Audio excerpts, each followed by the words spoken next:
All right, welcome to Beyond Soup, where I put up all sorts of stuff. Today we have another vintage item. This is an SAE P101 preamplifier or preamp.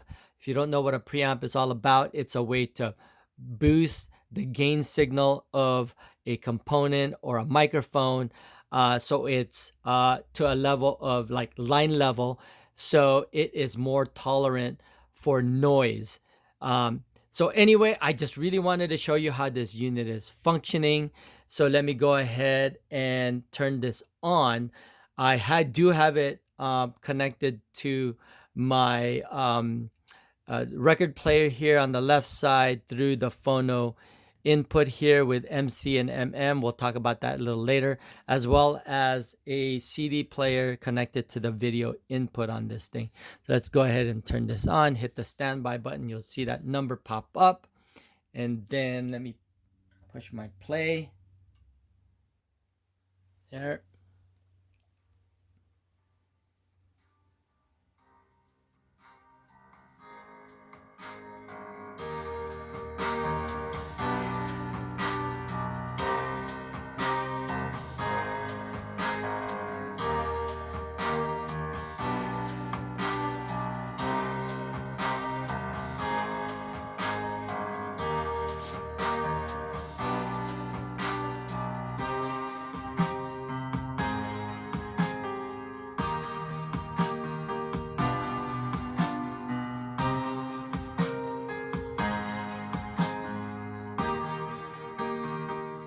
All right.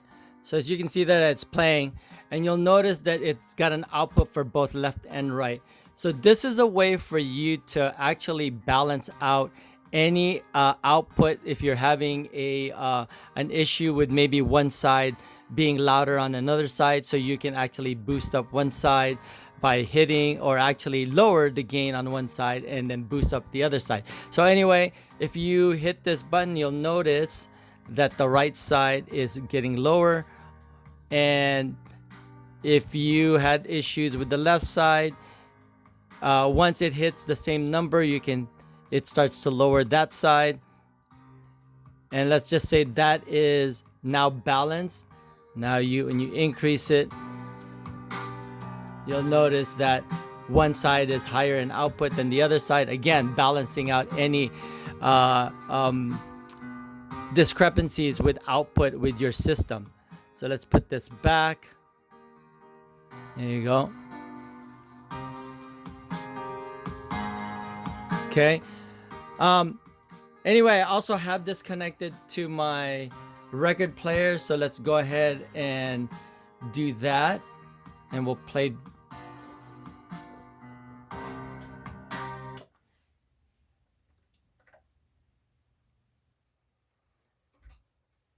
All right, so I've got it connected to my MM.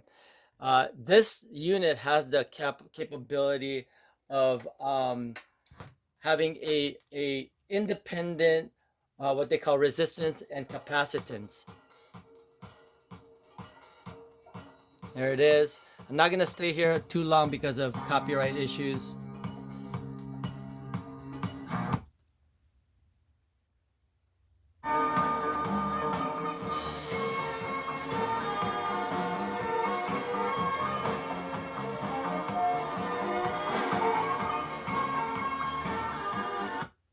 Okay, a little bit more. Oops.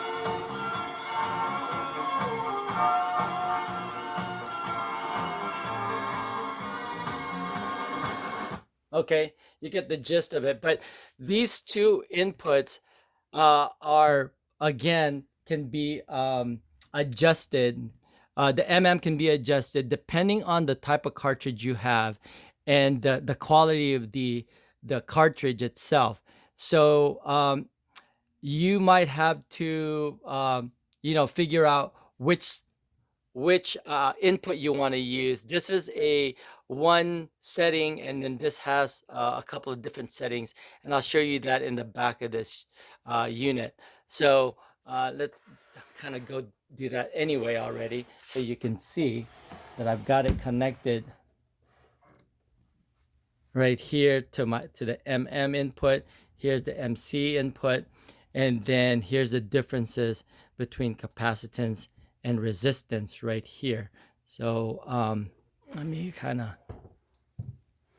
zoom in on that a little bit. It's kind of hard to see.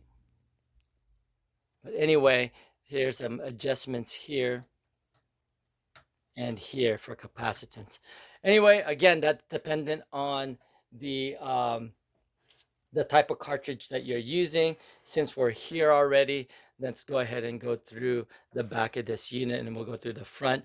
You've got three outlets here that you can use, so you don't have to have too many extension cords and things like that. You've got two main outputs here, an A and B, and then you've got a standby in, tape, in and out, and then EXT Pros, which I'm not really sure how to use, but again, you'll have to look that up. And then you've got a video input and a tuner input.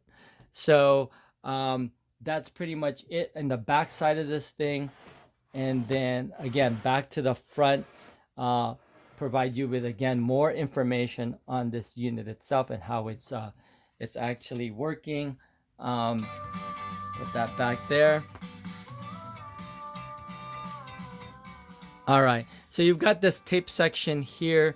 Again, that's only that's when you're doing some recording with a tape deck. So I don't have don't have anything hooked up to it. Again, I'm not really sure how this works in terms of what it does for you. And then you've got a filter here that you can turn on and off. All right.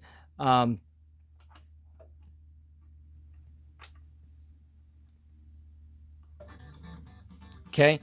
And then you've got a stereo and mono button here. The one thing about this unit is that I can't get this thing to actually work, or at least light up.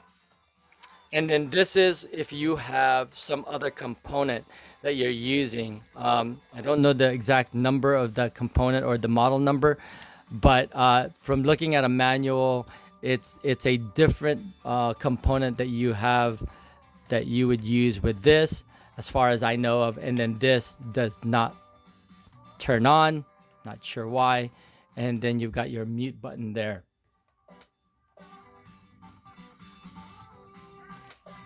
All right, so a couple of battle scars on this unit. It does have a little bit of a gouge here on the ears on this side, and then some on the buttons and along the edges here. Otherwise, the buttons that we've been playing with are very responsive, and then the display is nice and bright in that red color. And that is kind of pretty much it as far as what I wanted to talk about on how this unit is functioning. Some specs on this unit. The frequency response is 20 to 20K with a total harmonic distortion of 0.008%. Input sensitivity with the MC, it's 0.03 millivolts, 0.03 millivolts on the MM, and then 50 millivolts on line in. Signal to noise ratio is 80 dB for MC, 91 dB for MM, and 97 dB for the line in. And it's got an output of 250 millivolts line in. Let's see, I believe it is on the 15, it's 11 volts on the pre-out on the pre-out of this thing. Anyway, this thing measures at 19 inches wide, 3.5 inches tall, and then about 12.5 inches deep, and it weighs a whopping 20 pounds. So it's pretty heavy. Anyway, that is an SAE unit, a very nice high-end brand back in the day, and that's pretty much it. Anyway, I hope you enjoyed that video of the SAE P101 preamplifier. And if you did, please give it a thumbs up and possibly join the channel. That's Beyond Soup, where I put up all sorts of stuff. Thanks for watching, and I'll see you guys on the next video.